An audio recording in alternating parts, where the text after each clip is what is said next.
আসসালামু আলাইকুম বন্ধুরা, আশা করি সবাই ভালো আছেন। বন্ধুরা, এইবারকার ঈদে গার্মেন্টস শ্রমিকদের বা গার্মেন্টসে যারা চাকরিজীবী করেন বা গার্মেন্টসে কাজ করে যারা জীবিকা নির্বাহ করেন, কর্মকর্তা, কর্মচারী, শ্রমিকবৃন্দ, তারা আমার মনে হয় অন্যান্য যে কোনো বছরের তুলনায় তুলনামূলকভাবে শান্তিপূর্ণভাবে তারা ঈদ পালন করতে পেরেছে।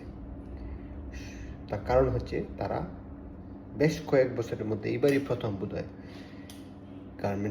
সবগুলি গার্মেন্টস প্রায় নিয়মিতভাবে তাদের বেতন এবং বোনাস এইবারকার ঈদের আগে পেয়েছে এবং ছুটিতে যাওয়ার আগে, যেটা এই সরকারের নেওয়া ভালো উদ্যোগগুলির মধ্যে, মহৎ উদ্যোগগুলোর মধ্যে খুবই উৎকৃষ্ট একটি।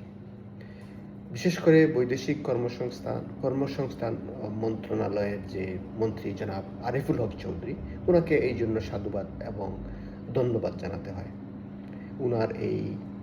উনার পক্ষ থেকে বা উনার মাধ্যমে সরকারের পক্ষ থেকে যে সুন্দর একটি উদ্যোগ নেওয়া হয়েছে এইবার প্রত্যেকটা গার্মেন্টস মালিককে সরকারের পক্ষ থেকে বলে দেওয়া হয়েছে, নির্ধারণ করে দেওয়া হয়েছে যে 9 তারিখের মধ্যে বেতন দিতে হবে আগের মাসের, অর্থাৎ ফেব্রুয়ারির, এবং ক্লিয়ার করতে হবে, এবং 13 তারিখের মধ্যে বোনাস দিয়ে দিতে হবে।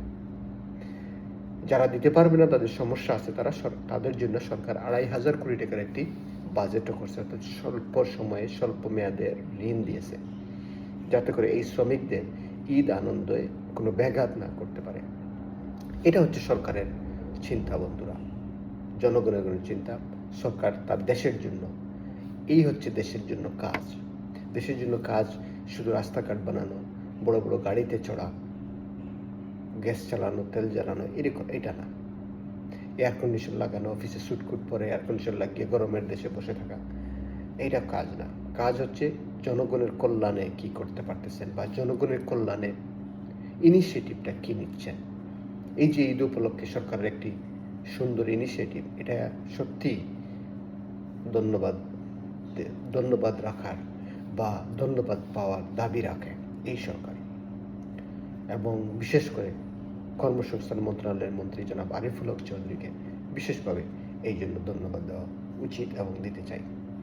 আশা করি আমাদের দেশের প্রত্যেকটা সেক্টরে প্রত্যেকটা মন্ত্রী এবং সরকারের যারা দায়িত্বে আছেন, তারা